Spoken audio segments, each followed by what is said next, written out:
دا دنیا خود امتحان دی اجد زما دی دا خدای نه دی ما ګوري چې ته زما تابعداري کوې او که نه کوې ما ګوري چې مال ما درکړه زما په نوم پکې پوټې غوندې د ماشي د خپې عمر ورکوې که نه ورکوې ما ګوري چې ښکلي وجود مې درکړم ما ته دا تندې دا ښایسته مخ په دې ځمکه لګې که نه لګې ما ګوري چې زما دپاره په دا لوږه تنده تېری او که نه تېری ما ګوري چې زما په حکم زما کور له ځې او که نه ځې ما ګوري چې زما په حکم زما د محبوب ملاقات له ځې او که نه ځې ما ګوري چې دا ما کوم مال درته درکړه نو خپلې کونډې له دا نه خدای وایي ماله راکړه د هغې دا مطلب نه چې مونږ یې خدای له عیاذا بالله ورکړو چې الله والا ته ورته محتاج یې خدای محتاج نه دی ان الله هو الغني الله خدای چاته ساجت دی دا خو مونږ ټول منو زمونږ ایمان دی ما ته وایي دې کونډې ترور له دې ورکړه ما ته وایي دې روح خور له دې ورکړه دې رور له دې ورکړه ما ته وایي دې زوم له دې ورکړه ما ته وایي دې رور له دې ورکړه ما ته وایي دې ګاونډي له دې ورکړه دې غریب له ورکړه دا ورکړه دا ما داسې شوه لکه چې ما له دې راکړي دا خو د امتحان ځای دی اوس تر باندې خدای خپل قهر او غضب نازل کړي کبرجنه بیا به څه کوې اوس دې راونیسي ورشه شفا ته ورشه مریضان پکې داسې پراته دي داسې مریضان په خدای مې دې قسمي وایي شپېته لکه او یا لکه روپۍ راوړه نو ستا اپرېشن به کېږي ورنه نه کېږي ورشه دا لاهور ته لاړ شې شوکت خانم هسپتال ته د پېښور د کینسر هسپتال ته لاړ شې ته به دنیا ټوله دلته پرته ده هلته ورته یې 6 لکه راوړه 15 لکه راوړه 10 لکه راوړه نو دا که په دې دې رو نه نیسي بچی دله رو نه نیسي نو په قبر کې به بیا څه کوې ظالمه ولې قبر کوې د مسلمان په کور کې خدای پیدا کړې پلار مسلمان مور مسلمانه چې سار پاسې نو الله اکبر اواز په دې غوږ اوري الله اکبر اواز په دې صرف د موټر کې د لاسه د پیسې د لاسه دومره تاپ کې قبر پیدا شو روجه پکې چا وایي راوستله روجه پکې خدای راوستله قرآن راوستله های های دا مسلمان نه دی که په خولې ځان ته مسلمان وایي مسلمان نه دی دا کافر دی که په خولې ځان ته مسلمان وایي او داسې قسمه خبرې کوي چې رجوع پورې خاندي مونځ پورې خندا کوي زما قسم په خدای دا منافق دی قسم مې راته وخوړ دا کافر دی دا منافق دی مونځ پورې استهزا کول ټوکې ټقالې کول رجوع پورې ټوکې ټقالې کول رجوع ته سپک نظر کول مونځ ته سپک کتل ورشه د دنیا تاریخ وګورئ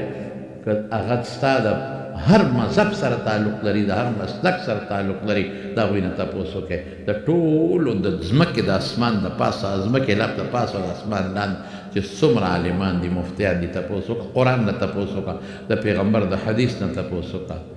دا کافر دی چې مونځ پورې خندا کوي مونځ پورې ټوکې کوي مونځ ته سپک ګوري روژې ته سپک ګوري په خدای قسم چې دا کافر روژې ته سپک ګوري او دا روژه پکې چا راوستی او د خدای روژې ته ساجت دی او د خدای مونځ ته ساجت دی او دا مونځ پکې چا راوستی دی های های خدایا دا کم دور را روان دی او کم دور کې دي خلک مونږ مسلمانان یو چې مسلمان به هغې چې د خدای خبره به مني مسلمان به هغې چې د پیغمبر خبره به مني قرآن کې الله اعلان کړی دی ای د ایمان خاوندان ما ته وایي هلکه د ایمان خاوندان مونږ یو الحمدلله ای د ایمان خاوندان په تاسو مې روژې فرض کړي دي او دقه او دا او روژې مې په مخکې امتونو فرض کړي په یهودیانو هم روژې په عیسایانو هم روژې کما کتب علی الذین من قبلکم ستاسو نه مخکې چې څومره خلک تیر شوي دي په ټولو روژې دي په تاسو هم روژې دي صفت کې فرق دی مونځ کې فرق د هغوی جدا طریقه وه د مانځه زما جدا طریقه ده د مانځه د کر کروندې لکه فرق شته که نشته دلته څوک یو شان کر کرونده کوي په امریکا کې بل شان کوي په پنجاب کې بل شان کر کرونده کوي دقه رنګې په کیفیت کې فرق شته هر امت ته الله کتلي مونځ په ټولو دی روژه په ټولو ده زکات په ټولو دی حج په ټولو صدقه په ټولو ذکر په ټولو الله یادول په ټولو درود شریف د پیغمبر مبارک په مونږ او د نورو پیغمبرانو د امت په هغوی به چې تاسو پرهیزګار جوړ شي تاسو د خپل زړه کې د خدای پاک یره پیدا شي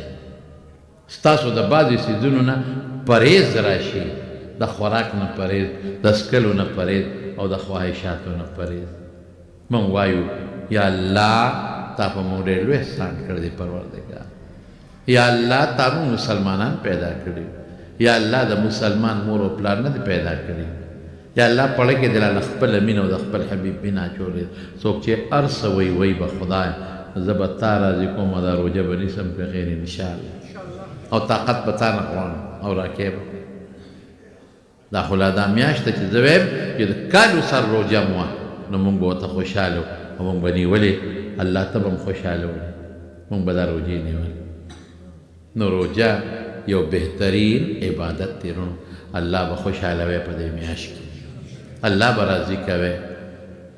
دا یولس میاشتې چې مو څه کړي دي دا به د خدای په دې روزه کې معاف کوي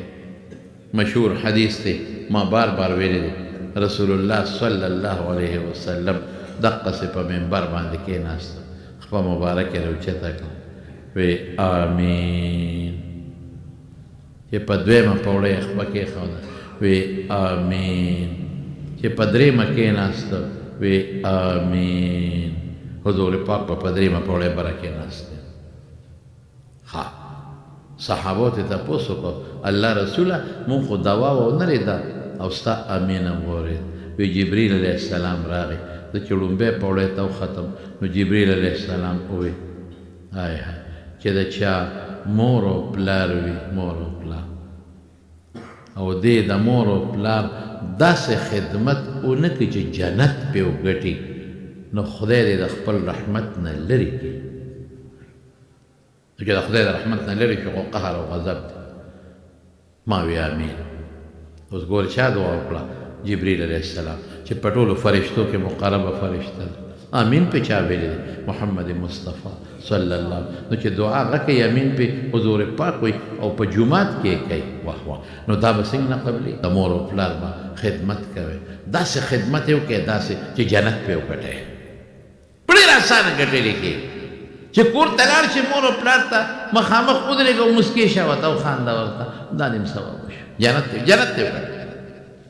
مور او پلار له پخپو چاپي وکړه زور ولا وکړه جنت ته وګټه او که دوی دې رټي درنه خپئ او دا مخ درته وایي نو دا بل ورته نیسه نوړی په خوله کې ورکوه وهي دې خیر دی بله ورکوه وهي دې بله ورکوه ډېرې خوارۍ مور او پلار دې بچو سره کوي په خدای پرې قسم بوډا دی بوډا حرام پیدا کوي خو بچو لره ورته پته ده چې آخرت مې ځان به تباه کړم خو د بچو ته کتی نشي چې زما دا بچي ښکلې صحتمند دی او دا خوشحاله د مرګ په غاړه دی بیا بچو له غم کوي کتی نشي بچو ته خپل آخرت یې غرغر کو برباد کو خدای پړه کې سوچي چې زما دا بچي خوشحاله ژوند زما نه پس تېر کړي د آخرت یې یې او بچي یاد او چې مري نو څه وایي ښځې ته څه وایي ښځې د وړو خیال ساته ښځې ته وایي د وړو خیال ساته او ښځه چې مري نو سړي ته څه وایي ای سړیه د دې ماشومان هغه ماشومان نه د بچو خاوندان د بچو خاوندان او ای سړیه د دې بچو د دې وړو ګورې خیال ساته زما والده صاحب الله دې وبخي چې کله وفات کېده په زه برایم بس ودو منو چې ورلم بیا خو وفات ور یقین په خدای او په ما هغه خویندو ته مې وی چې تکلیف شو وی مونږ ورته وی چې ورګه هغې ته اواز کو وی واړه د خوبه مو وباسئ الله واړه د خوبه مو وباسئ مور ته بیا دا بچي واړی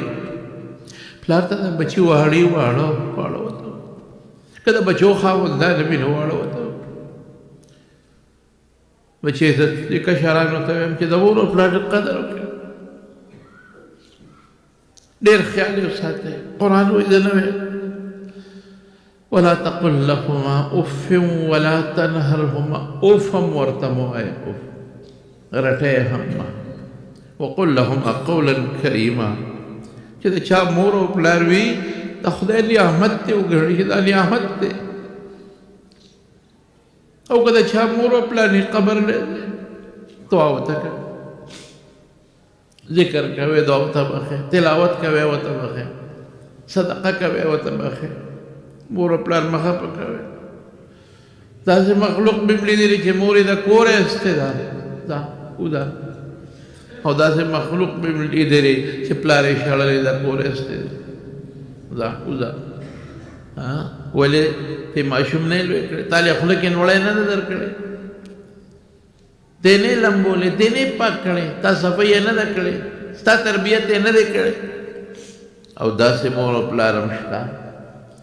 داسې بچي هم شته چې مور او پلار په حرم کې مې کتلي دي په شا ګرځي او طواف کې تاویږي او داسې مې ملي چې مور او پلار په کرسۍ کېنولي او طواف پې کوي او داسې مې لیدلي دي چې خپلو بچو د خولې نه روزي راوباسي او مور پلار نه ورکوي او داسې ظالمان هم شته وایي ما پلار داسې مور داسې او ما رټي هغه بل زوی خوښ دی او زه یې نه یم خوښ نو به یې ځکه خوښي چې هغه به یې قدر کوي ته به یې قدر نه کوي ته به یې عزت نه کوي مجبوری که نه بعضې مور او پلار د یو بچي نه مجبوری مه کوئ د خپل او یاد وساتئ که مو مور او پلار سره څنګه وکړل چې در نه پیدا دی هغسې به سره کوي ویې نه کړل او زه جمدي وم راشئ ما ته وایه ملا دروغ دی ویل نو حضور پاک فرمایي چې جبریل علیه السلام دا خیره وکړه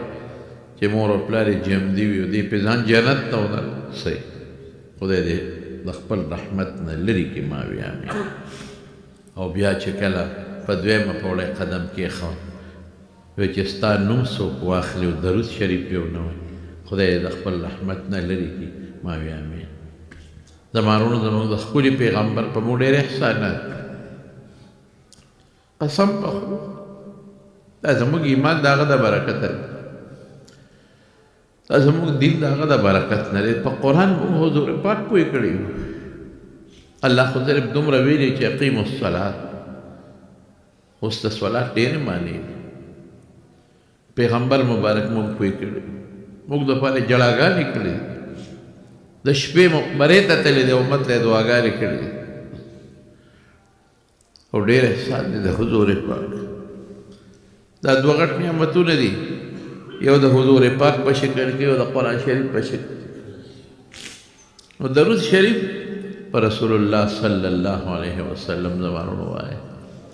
د رمضان میاشت کې بیا خامخا وایه د جمعې په شپه درود شریف د برکاتو ذکر راغلی